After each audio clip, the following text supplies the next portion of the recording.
Olá, tudo bem? Seja muito bem-vindo ao nosso canal. Aqui eu te ajudo a resolver problemas jurídicos, a mitigar os riscos dos seus negócios empresariais e também a proteger o seu patrimônio e a sua família. O objetivo do vídeo de hoje será te passar algumas orientações jurídicas importantes, especialmente para quem tem mais de 70 anos e pretende iniciar um novo relacionamento amoroso por meio de uma união estável.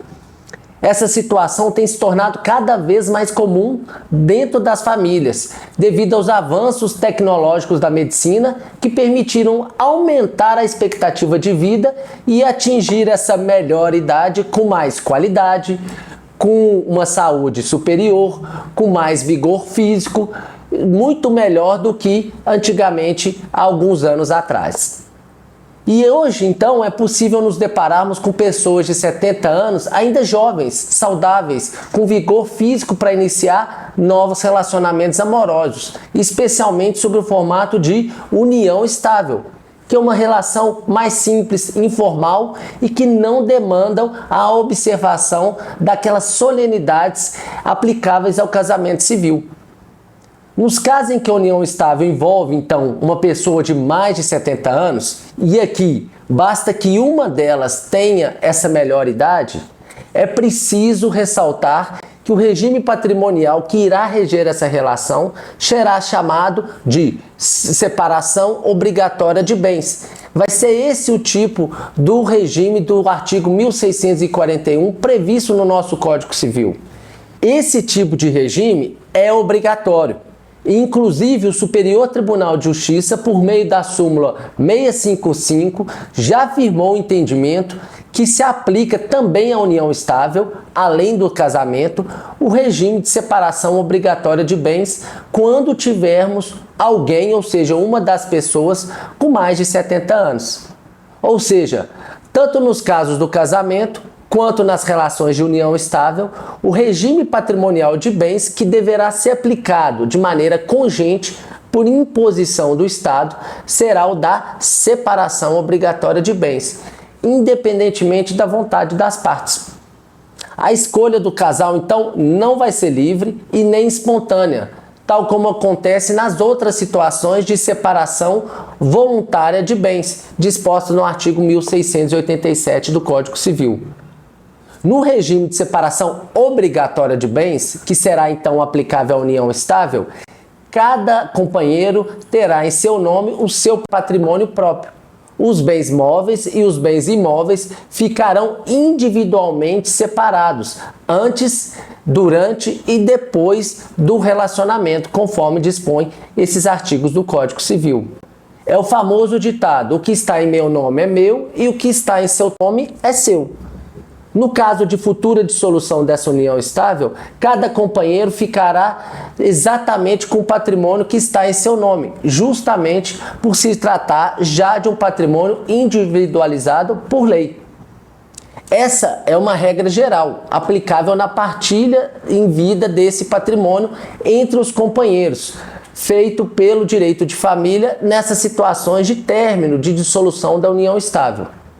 Porém, entretanto, eu quero chamar a sua atenção para um ponto importante que os nossos tribunais passaram a dar um outro entendimento e flexibilizar essa incomunicabilidade e a separação total patrimonial desses bens individuais.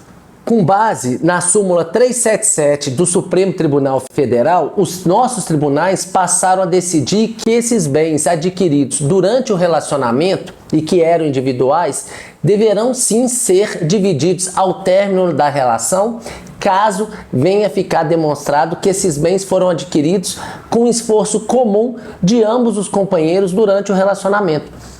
A jurisprudência que se formou no sentido de que a separação legal de bens, mesmo assim nela, se comunicam os bens adquiridos na constância do casamento, ou seja, também na união estável, desde que comprovado o esforço comum para a aquisição desse bem.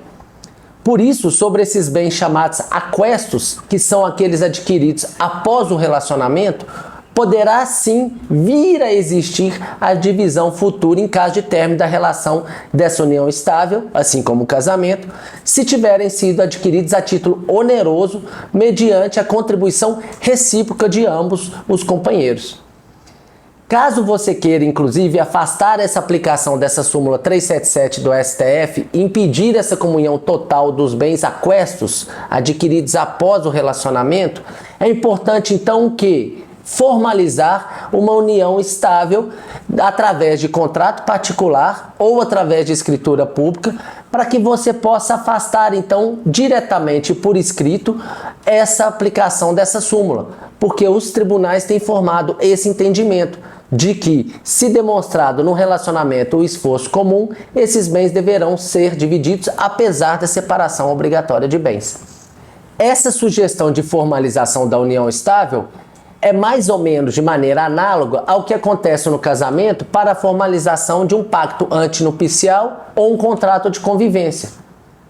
Dentro dessa autonomia privada e com base inclusive num precedente do recurso especial 1922347 do próprio STJ, o casal poderá sim estipular por escrito um regime mais protetivo que o legal, fazendo com que se afaste a aplicação da súmula 377 do STF, de maneira a impedir então a comunhão desses bens aquestos, deixando claro que serão totalmente individuais os bens adquiridos na constância do relacionamento a título oneroso. Essa separação segura e total vem de encontro justamente com a intenção de proteger o patrimônio do idoso previsto em lei e resguardar o interesse futuro dos seus herdeiros, impedindo o quê? A divisão dos bens da família de maneira indesejada. Por isso, se for o seu caso, formalize a sua união estável para deixar também ela segura nesse aspecto, caso um dos companheiros venha a ter mais de 70 anos. Ok? Fez sentido aí para você? Então, deixe o seu joinha, compartilhe esse vídeo com os amigos e ajude a mais pessoas a ficarem informadas sobre os seus bens e direitos. Até o próximo vídeo. Obrigado. Tchau.